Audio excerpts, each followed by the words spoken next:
Hello students, today we are going to be looking at another way to solve quadratic equations.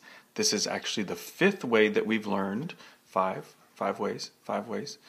This will be the fifth way that we've learned how to solve quadratic equations. The first way, you'll remember, was just by factoring into two binomials and then solving those binomials. The second way was by taking the square root of both sides. The third way was completing the square. The fourth way was using the quadratic formula. And then the fifth way that we're going to do today is by graphing. I made you look. So, solving quadratic equations by graphing. Now, let's just do a little quick review of some stuff. Talk about what a quadratic function is and then what the solutions are and such. A quadratic function is a function described by an equation in the form of f of x equals x squared plus bx plus c. That should be ax squared plus bx plus c. Notice that it makes it a quadratic because the x is squared. Okay? And then where a does not equal to 0.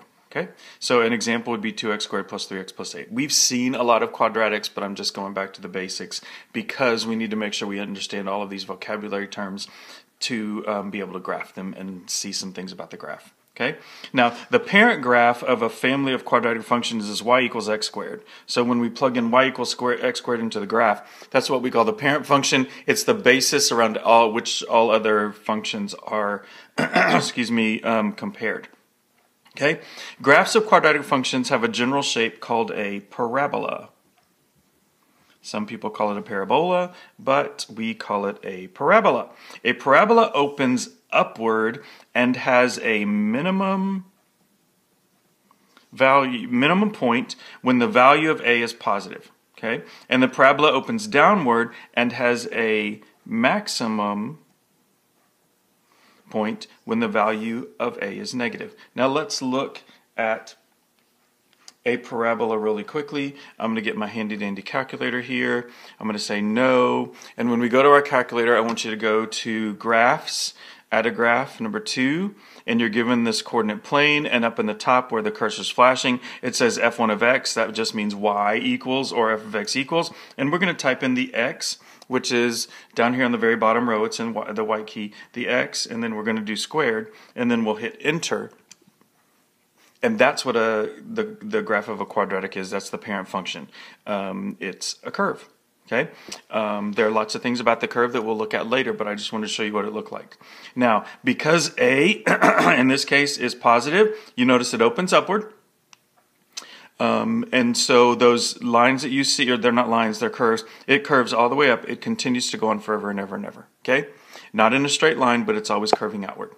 Now, if we go back and change something, and we go to menu, and we're going to add number 3, we're going to add a graph entry, and it is a function, so that's number 1. Then I'm going to do negative x squared, and enter that. Notice it's in red. Notice how because a is negative, negative 1, it opens downward, which means that top point right there is the maximum value. Okay? So that's just what it looks like. We'll come back to the calculator in just a few minutes.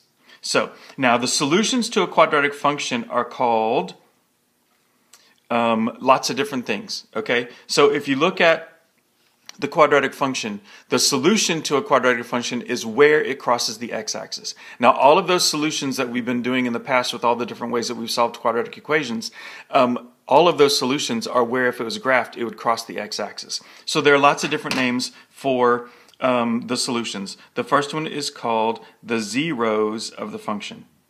It's called 0 because the y equals 0 when it crosses the x-axis. The other are x-intercept. Okay. Another one is roots. The roots of the function are where it crosses the x-axis. And then another one is just called solution. Okay. So 4 different ways. We may throw in a different way here or there, another word, but there are lots of words that mean exactly the same thing. The zero of the function, the x-intercept, the roots, and the solution are all the same thing. It's where the parabola crosses the x-axis. Okay, so now let's look at a couple of other things, look at some examples. Okay, so here we have example number 1. It says use a table of values to graph y equals x squared minus 4x plus 1. Now, when we graphed lines, we required 3 points. When we graph a parabola, we require 5 points so you can see that curve. And you're probably thinking to yourself, Mr. Collins, am I going to have to fill out one of them tables for every one of these graphs? The correct answer is no, because you have your handy dandy calculator. Let's look at your calculator real quick. And we're going to go to menu. I actually don't want to do that. I want to clear this and I want to go to a new one. So I'm going to get rid of that one, but I do want to add a graph. And so we're going to graph x squared minus 4x plus 1.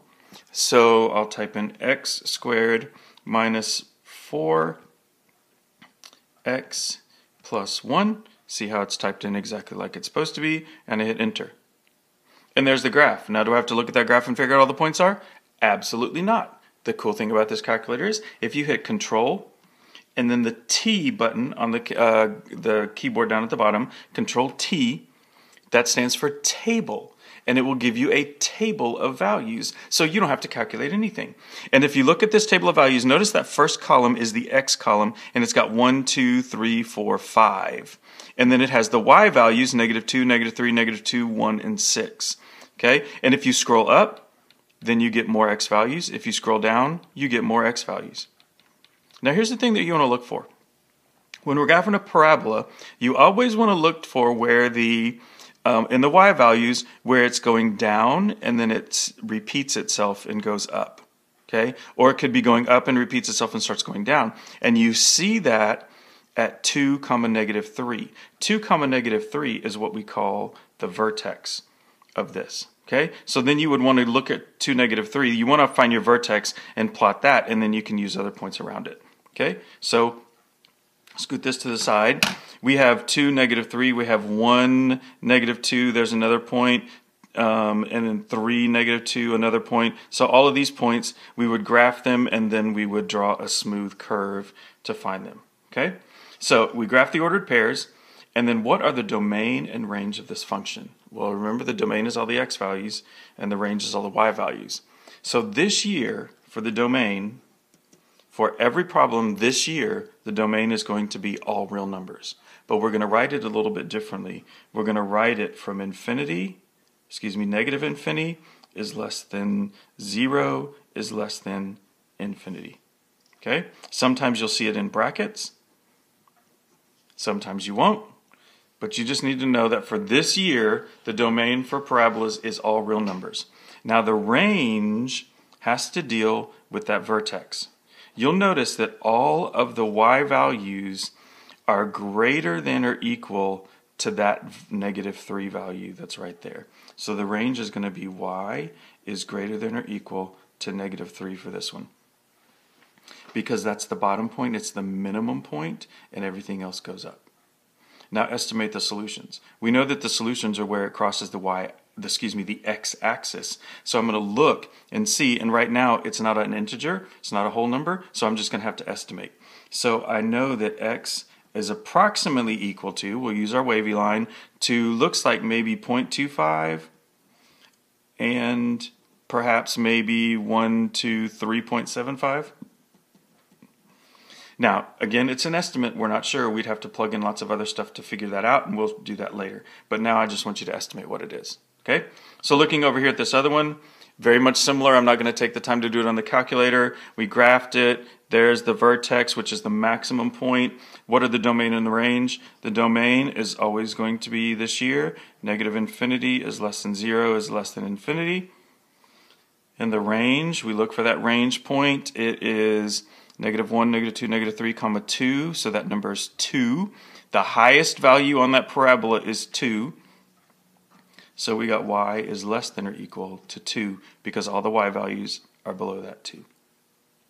Estimate the solutions. Again, we don't know exactly, so we're going to put x is approximately equal to, looks like negative maybe 1.6 or negative 1, 2, 3, 4.3. Again, we don't know, but we're just estimating, looking to see where the parabola crosses the x-axis.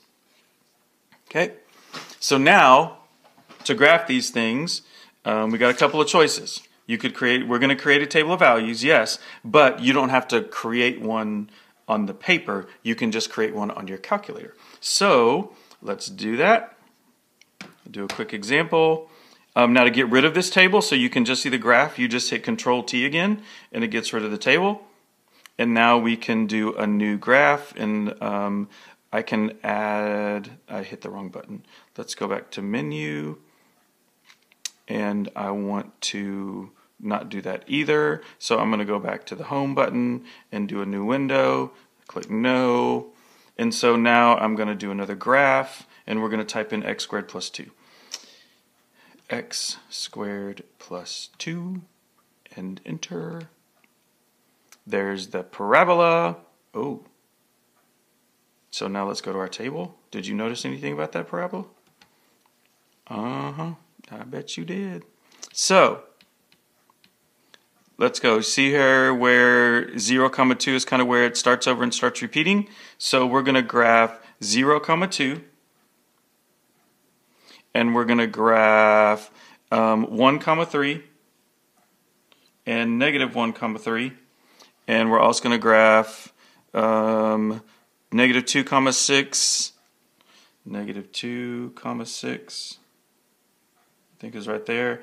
And it's going to be also 2, 6, because I know parabolas. Yep, 2, 6. And then we're going to draw our smooth curve. So put an arrow on the end. Don't ever straighten the line, put an arrow on the end, and that is our parabola. But it asks us a couple of questions. The domain and the range. So for this one, D equals, you guessed it, negative infinity is less than 0 is less than infinity. Well, that's bad. The range, what's our lowest value? 2.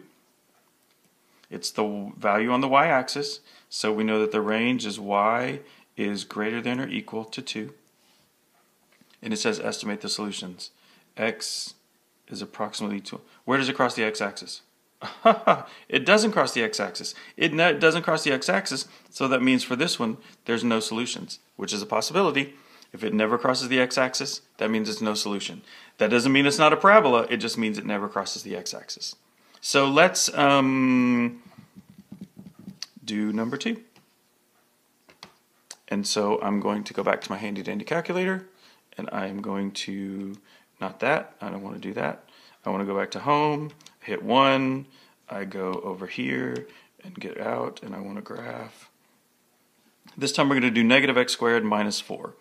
Negative x squared minus 4. Now, can you guess what's going to happen on this one because a is negative? Yep, it's going to open downward. There it is. Okay, and so let's look at our table. Control-T. And let's see if we can figure out kind of where, oh, there it is, where it repeats. 0, negative 4. And then 1, negative 5. And negative 1, negative 5. And then we have 2, negative 8. And negative 2, negative 8. There's our parabola, smooth curve, domain and range. The domain is negative infinity is less than 0 is less than infinity. I'm not a good infinity drawer.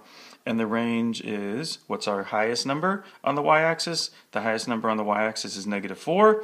So the y is less than or equal to negative 4. I'm going to let you do the last one as your practice problem and make sure you finish that one before you come to Math Workshop.